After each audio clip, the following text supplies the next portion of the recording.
Le sabotage du Nord Stream 2 reste un mystère. L'objet d'échange des accusations poursuit en vain. Une série d'interrogations s'oppose et suscite un ensemble de réponses sans résultat, puisque la méthode de l'acte de sabotage reste inconnue. L'auteur présumé demeure ignoré.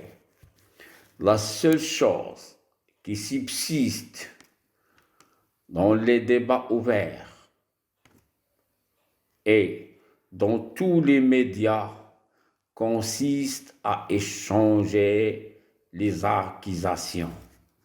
Vraiment le monde entier, mais en particulier l'Europe, qui est visée par cette fuite du gazoduc Nord Stream. Mais pourquoi l'Europe ciblée?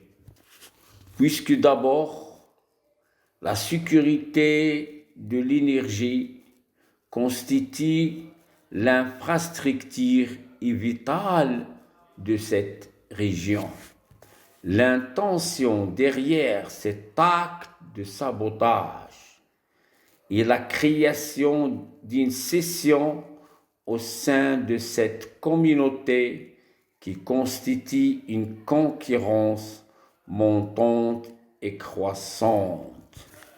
Créer une pression sur l'Union européenne en vue de changer ses positions prises à l'égard de l'Ukraine ou ses sanctions envers la Russie.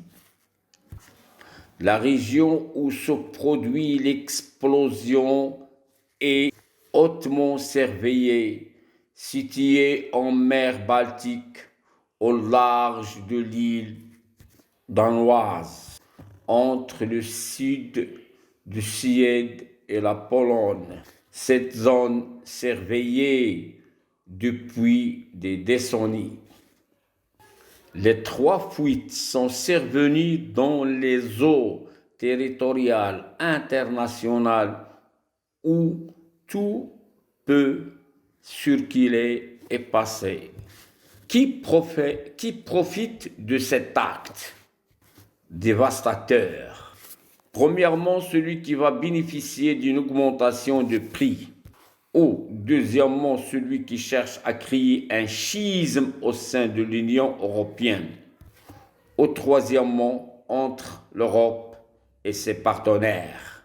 Enfin, l'auteur des fuites, derrière son intention délibérée de conduire le peuple au soulèvement, aux révoltes contre leurs dirigeants et responsables. Une pression pour revenir en arrière pour profiter des gaz. Quels sont les effets de ce drame au sein de la mer, sur l'entourage et le monde entier? D'abord, les fuites des gazoducs s'échappent à la surface de la mer, ce qui entraîne un déséquilibre du navire. Son inflammation constitue une menace à la navigation. Ensuite, provoque une pollution de l'environnement.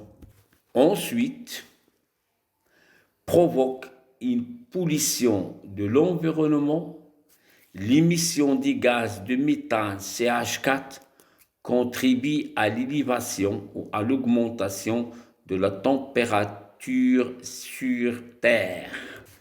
Le calcul de la quantité de méthane relâché dans l'atmosphère dépend de la pression ou de la température du gaz et la quantité dissoute dans l'eau.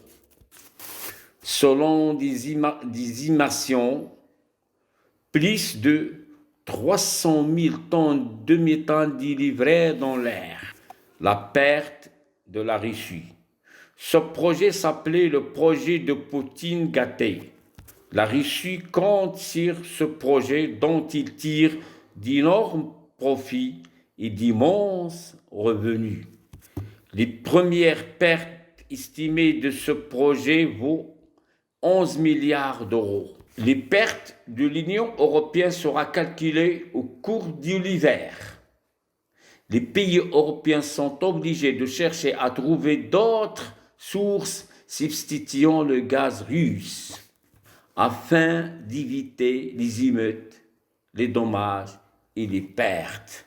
Enfin, on peut dire que ce sabotage vise l'humanité entière. L'intérêt personnel prime sur l'intérêt collectif.